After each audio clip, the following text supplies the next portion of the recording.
Lesson 10.2, Pythagorean theorem with rounding. Pythagorean theorem is something you should have learned about even in middle school. It's a squared plus b squared equals c squared. The a and the b here, these are the legs of the triangle, and then this is the hypotenuse, is your c.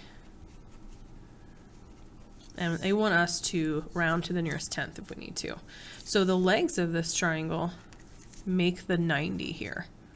So I'm going to put an x here, that's what I'm solving for. X and 13 are my a and b. It doesn't matter which one you call which. But what somebody has discovered is that if I square this leg and add it to the square of this leg, it will equal this hypotenuse squared.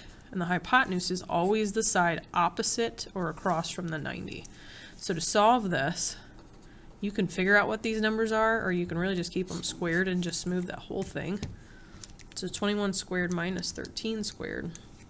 That just gets me 272.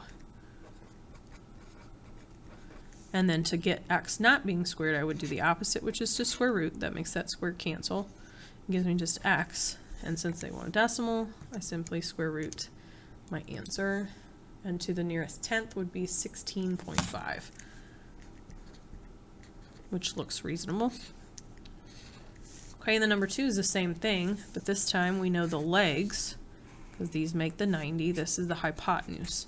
So again, it doesn't matter which one's your a, which one's your b, but I have 8 squared plus 14 squared equals hypotenuse of x squared. So again, you could go ahead and figure out what these are, or just put them in like that. 8 squared plus 14 squared makes 260, and then I'm going to square root both sides. And so x would be about 16.1, which again looks reasonable.